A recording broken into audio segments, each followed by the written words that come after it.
નમસ્તે વિદ્યાર્થી મિત્રો, કેમ છો? મજામાં? આજના વિડીયો લેક્ચરમાં આપ સૌનું સ્વાગત છે. તો આજના વિડીયો લેક્ચરમાં આપણે ધોરણ 6 વિષય ગણિત ચેપ્ટર 14 પ્રાયોગિક ભૂમિતિ વિશે આપણે અભ્યાસ કરતા હતા.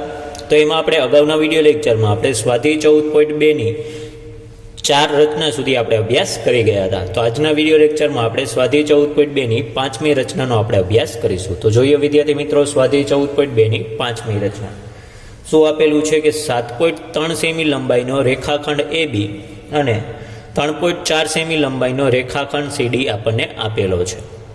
હવે રેખાખંડ AB અને રેખાખંડ CD ની લંબાઈના તફાવત જેટલો રેખાખંડ XY રચો અને માપીને તે ચકાસો. શું આપેલું છે? તો 7.3 સેમી લંબાઈનો રેખાખંડ AB આપેલો છે અને AB 3.4 સેમી લંબાઈનો રેખાખંડ CD આપેલો છે. હવે બંનેના લંબાઈનો તફાવત જેટલો આપણે શું રચવાનો છે? રેખાખંડ XY રચવાનો અને માપીને આપણે ચકાસવાનું છે. બરાબર. તો સૌપ્રથમ આપણે શું કરવાનું છે? તો AB બરાબર 7.3 સેમી અને CD બરાબર 3.4 સેમી રેખાખંડ આપેલા છે. તો રેખા L આપણે દોરીએ અને તેના ઉપર કોઈ બિંદુ X લેવાનું છે. બરાબર. એટલે કે પહેલાં તો આપણે સૌપ્રથમ દોરીએ છીએ 7.3 સેમી લંબાઈનો રેખાખંડ AB.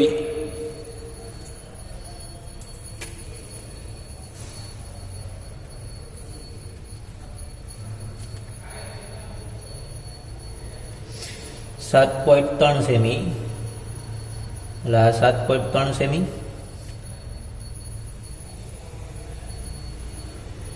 આ 7.3 સેમી લંબાઈનો રેખાખંડ AB આપણે દોર્યું. બીજું શું કરવાનું છે? 3.4 સેમી લંબાઈનો રેખાખંડ CD દોરવાનો છે. એટલે અહીં 3.4 સેમી લંબાઈનો રેખાખંડ આપણે CD દોરી.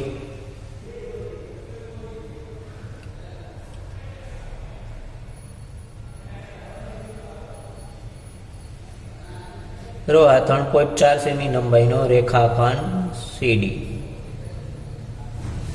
બરોબર. તો આને આપણે નામ આપી દઈએ. તો આ 7.3 સેમી લંબાઈનો રેખાખંડ AB અને આની લંબાઈ કેટલી છે? 7.3 સેમી. હવે શું કરીએ છીએ? અહીંયા આપણે 3.4 સેમી લંબાઈનો 3.4 સેમી લંબાઈનો રેખાખંડ CD દોરીએ છીએ. 3.4 સેમી લંબાઈનો રેખાખંડ CD દોરીએ. હવે કોઈ રેખા આપણે L દોરીએ છીએ, એટલે કે રેખા L દોરો, એટલે કે કોઈ પણ લંબાઈની આપણે રેખા L દોરીએ છીએ. આ કોઈ પણ લંબાઈની રેખા L. હવે શું કીધું? તેના ઉપર કોઈ બિંદુ X લો, એટલે કે એના ઉપર આપણે કોઈ બિંદુ અહીંયા X લઈએ છીએ, એટલે કોઈ બિંદુ X. હવે પરિકરની અણી X ઉપર મૂકી અને AB બરાબર 7.3 સેમી જેટલું અંતર લઈ રેખા L ઉપર ચાપ દોરો અને છેદ બિંદુને આપણે શું નામ આપવાનું છે? Z નામ આપવાનું છે. તો શું કરવાનું છે? પરિકરની મદદથી આપણે AB બરાબર કેટલા છે? 7.3 સેમી, એટલે 7.3 સેમી લંબાઈની રેખા L ઉપર આપણે ચાપ મારવાની છે. બરાબર. તો આ 7.3 સેમી. બરાબર. તો હવે X ને કેન્દ્ર લઈ રેખા L ઉપર આપણે શું કરવાની છે? ચાપ મારવાની છે. આ X કેન્દ્ર અને આ 7.3 સેમી લંબાઈની રેખા L ને છેદતી ચાપ મારી. હવે રેખા L ને જ્યાં છેદે છે ત્યાં આપણે શું નામ આપવાનું છે? એટલે કે છેદ બિંદુને Z નામ આપો. છેદ બિંદુને આપણે Z નામ આપ્યું. હવે ત્યારબાદ આગળ એટલે કે XZ બરાબર AB બરાબર 7.3 સેમી થશે, કારણ કે આનું માપ 7.3 સેમી છે અને AB નું માપ 7.3 સેમી છે. એટલે કે AB બરાબર XZ બરાબર 7.3 સેમી થશે. હવે પરિકરની અણી Z ઉપર મૂકી અને CD બરાબર 3.4 સેમી જેટલું અંતર લઈ અને રેખા L ઉપર ડાબી બાજુ આપણે શું કરવાની છે? ચાપ મારવાની છે. બરાબર. એટલે કે હવે કેટલું અંતર લેવાનું છે? CD બરાબર 3.4 સેમી, એટલે કે અહીંયા આપણે 3.4 સેમી અંતર લઈએ. બરાબર. આ 3.4 સેમી. હવે Z ને કેન્દ્ર લઈ અને કઈ બાજુએ? ડાબી બાજુએ. બરાબર. એટલે કે પરિકરની અણી Z ઉપર મૂકી અને CD બરાબર 3.4 સેમી. તો આપણે આ 3.4 સેમી માપ્યું.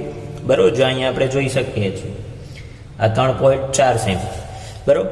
એટલે કે 3.4 સેમી જેટલું અંતર લઈ અને રેખા એલ ઉપર, આ રેખા એલ ઉપર આપણે કઈ બાજુએ, તો ડાબી બાજુએ ચાપ દોરો અને છેદ બિંદુને શું નામ આપવાનું છે? વાય નામ આપો. એટલે અહીંયા જ્યાં છેદે ત્યાં આપણે વાય નામ આપીએ છીએ. એટલે કે છેદ બિંદુને વાય નામ આપો. એટલે અહીંયા જ્યાં છેદે ત્યાં આપણે વાય નામ આપીએ છીએ. તો શું થશે કે ZY બરાબર CD, કે આનું માપ 3.4 સેમી છે અને સીડીનું માપ 3.4 સેમી છે. એટલે કે ZY બરાબર CD બરાબર 3.4 સેમી થશે. આમ આપણે માગ્યા મુજબનો રેખાખંડ XY દોરી શકીએ, કે જે XY બરાબર શું થશે? તો AB માઇનસ CD કરશું એટલે આપણને શું મળે? XY. કે આટલામાંથી આટલું બાદ કરીએ, એટલે કે રેખાખંડ AB જે 7.3 સેમીનો છે એમાંથી આપણે 3.4 સેમી બાદ કરીએ એટલે આપણને શું મળશે? રેખાખંડ XY, કે જે આપણને મેળવવાનો કીધો હતો કે રેખાખંડ AB અને રેખાખંડ CDની લંબાઈના તફાવત જેટલો આપણે શું રચવાનો હતો? રેખાખંડ XY રચો. તો આ બેના તફાવત જેટલો અહીંયા રેખાખંડ XY આપણને મળશે, બરાબર. તો XY બરાબર શું થશે? રેખાખંડ AB માઇનસ રેખાખંડ CD, એટલે કે 7.3 સેમી, એમાંથી આપણે 3.4 સેમી બાદ કરશું એટલે આપણને મળશે XY, કે જેનું આપણને માપ મળશે. તો આ રીતે આપણે 5મી રચના દોરી શકીએ છીએ.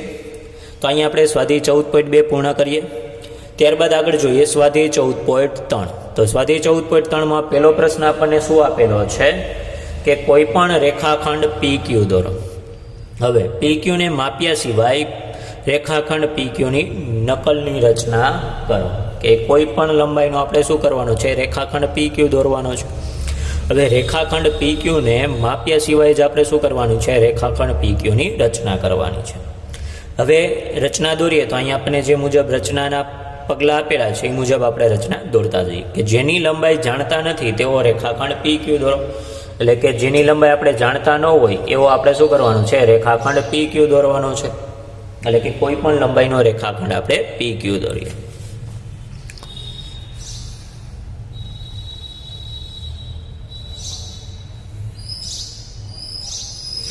તો આ કોઈ પણ લંબાઈનો રેખાખંડ આપણે PQ દોર્યો અને આપણે નામ આપી દઈએ આ P, આ Q. એટલે કે કોઈ પણ લંબાઈનો આપણે રેખાખંડ PQ દોર્યો. હવે રેખા L દોરો અને રેખા L ઉપર કોઈ બિંદુ A લો. એટલે કે રેખા L દોરીએ છીએ કે જેના ઉપર આપણે કોઈ બિંદુ L લઈએ છીએ.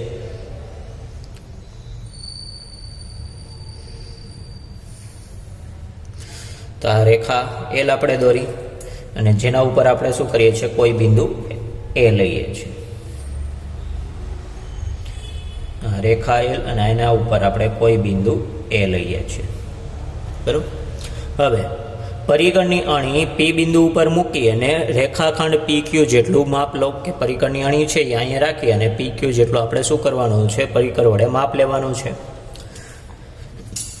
તો આપણે આ પરિઘની અણી છે અહીંયા રાખી P ઉપર અને Q જેટલું આપણે શું કરીએ છીએ? માપ લઈએ છીએ, બરાબર. આ Q જેટલું આપણે માપ લીધો, બરાબર. એટલે કે પરિઘની અણી P બિંદુ ઉપર મૂકી રેખાખંડ PQ જેટલું માપ લો. હવે પરિઘની અણી છે એ બિંદુ ઉપર મૂકી અને PQ જેટલા માપનો રેખા L ઉપર આપણે શું કરવાનું છે? ચાપ દોરવાનું છે. અને રેખા L ને જ્યાં છેદે ત્યાં આપણે શું નામ આપવાનું છે? છેદ બિંદુને આપણે B નામ આપવાનું છે. એટલે કે આને એને કેન્દ્ર લઈ અને રેખા L ને છેદતી આપણે ચાપ મારવાની છે. તો રેખા L ને આ જે છેદે ત્યાં આપણે શું નામ આપવાનું છે? એટલે કે છેદ બિંદુને B કહો. એટલે કે અહીંયા જ્યાં છેદે છે એ છેદ બિંદુને આપણે શું નામ આપવાનું છે? B. તો આ બેની લંબાઈ હવે કેવી થશે? તો આ PQ બરાબર AB થશે. કે બંનેના માપ કેવા છે? સરખા છે. કારણ કે આપણે પરિઘની અણી P ઉપર રાખી અને PQ જેટલું માપ લઈ અને રેખા L ઉપરના જે A બિંદુ છે એ ઉપર પરિઘની અણી રાખી અને જે માપ લીધેલું છે એ રેખા L ઉપર છેદથી ચાપ મારીએ તો છેદ બિંદુને B નામ આપીએ તો આ AB કેટલો થશે? તો PQ લંબાઈ જેટલો. એટલે કે ચાપ દોરો અને રેખાને જ્યાં છેદે તે બિંદુને B કહો. આમ રેખા L ઉપર રેખાખંડ ABની એ PQની લંબાઈ જેટલો રેખાખંડ છે. એટલે કે રેખાખંડ ABની લંબાઈ છે એ રેખાખંડ PQની લંબાઈ જેટલી થશે. અહીંયા પહેલી રચના આપણે પૂર્ણ કરીએ. હવે જોઈએ બીજી રચના. કોઈ રેખાખંડ AB આપેલો છે જેની લંબાઈ તમે જાણતા નથી. કે કોઈ રેખાખંડ AB આપણને આપેલો છે અને જેની લંબાઈ આપણે જાણતા નથી. હવે જેની લંબાઈ રેખાખંડ એબીની લંબાઈ કરતાં બમણી હોય તેવો રેખાખંડ PQ રચો. કે કોઈ રેખાખંડ એબી આપેલો છે કે જેની લંબાઈ આપણે જાણતા નથી. હવે જેની લંબાઈ રેખાખંડ એબી લંબાઈ કરતાં કેવી હોય, ડબલ હોય એટલે કે બમણી હોય તેવો રેખાખંડ આપણે PQ રચવાનો છે. તો સૌપ્રથમ આપણે શું કરીએ છીએ, જેની લંબાઈ આપણે જાણતા નથી એવો રેખાખંડ આપણે એબી દોરીએ છીએ. એટલે કે એબી આપણને આપેલો છે.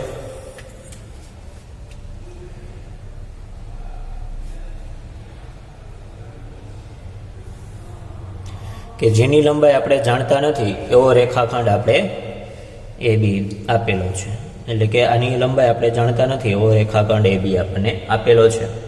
હવે રેખા એલ દોરીએ છીએ અને રેખા એલ ઉપર કોઈ બિંદુ પી લઈએ છીએ.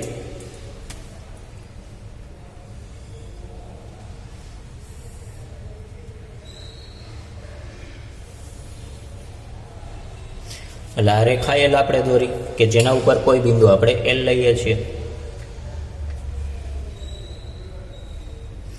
આ રેખા એલ અને એના ઉપર કોઈ બિંદુ આપણે પી લઈએ છીએ. હવે પરિકરની અણી રેખા એ બિંદુ ઉપર રાખીને પેન્સિલની અણી બી ઉપર મૂકો અને આ માપ છે એ શું દર્શાવે છે, એબીની લંબાઈ જેટલું હશે. કે પરિકરની અણી છે એ આપણે કેના ઉપર રાખવાની છે, તો પરિકરની અણી એ ઉપર આ રીતે, અને પેન્સિલની અણી છે એ બી ઉપર આવે તે રીતે શું કરવાનું છે, રેખાખંડ એબીની આપણે લંબાઈ માપવાની છે. બરાબર, તો આ રીતે થશે. હવે પરિકરની અણી પી બિંદુ ઉપર મૂકી અને રેખા એલ ઉપર છેદતી ચાપ રચવાની છે. તો આ પરિકરની અણી છે એ પી બિંદુ ઉપર મૂકી અને રેખા એલને છેદતી ચાપ રચવાની છે. અને છેદ બિંદુને શું નામ આપવાનું છે, છેદ બિંદુને આપણે સી નામ આપવાનું છે. એટલે અહીંયા જ્યાં છેદે ત્યાં આપણે સી નામ આપીએ. હવે પરિકરનું માપ શું કરવાનું છે, એટલું જ રાખવાનું છે, ફેરવવાનું નથી. એટલે કે પરિકરનું માપ તેટલું જ રાખી પરિકરની અણી બિંદુ સી ઉપર મૂકી અને રેખા એલ ઉપર બીજો ચાપ રચો કે જે જમણી બાજુએ દોરવાનો છે. અને છેદ બિંદુને આપણે શું નામ આપવાનું છે, ક્યુ. એટલે કે તેટલું જ માપ રાખવાનું છે, માપ ફેરવવાનું નથી. હવે સી બિંદુ ઉપર પરિકરની અણી રાખી અને સી બિંદુની જમણી બાજુએ રેખા એલ ઉપર છેદતી ચાપ રચવાની છે. અને છેદ બિંદુને આપણે શું નામ આપવાનું છે, તો છેદ બિંદુને ક્યુ નામ આપો. એટલે કે અહીંયા જ્યાં છેદે એ છેદ બિંદુને આપણે શું નામ આપવાનું છે, ક્યુ નામ આપવાનું છે. તો આમ પી રેખાખંડ પી ક્યુ એ એવો રેખાખંડ થશે કે જેની લંબાઈ છે એ રેખાખંડ એબીની લંબાઈ કરતાં કેવી થશે, બમણી થશે. કે અહીંયા આપણે જોઈ શકીએ છીએ કે પીક્યુનું જે માપ છે એ રેખાખંડ એબીની લંબાઈ કરતાં કેવું છે, બમણું છે. એટલે કે 2 ગણું છે. તો આમ રેખાખંડ પીક્યુની લંબાઈ કેવી થશે, તો રેખાખંડ એબીની લંબાઈ કરતાં બમણી થશે. એટલે કે આમ રેખાખંડ PQ એ એવો રેખાખંડ છે કે જેની લંબાઈ રેખાખંડ એબીની લંબાઈ કરતાં કેવી છે, બમણી છે. એટલે કે 2 ગણી છે. તો અહીંયા આપણે સ્વાધ્યાય 14.3 પૂર્ણ કરીએ છીએ. આવતા વિડીયો લેક્ચરમાં આપણે આગળના સ્વાધ્યાયનો અભ્યાસ કરીશું. તો ત્યાં સુધી દરેક વિદ્યાર્થી મિત્રને જય હિન્દ, જય ભારત.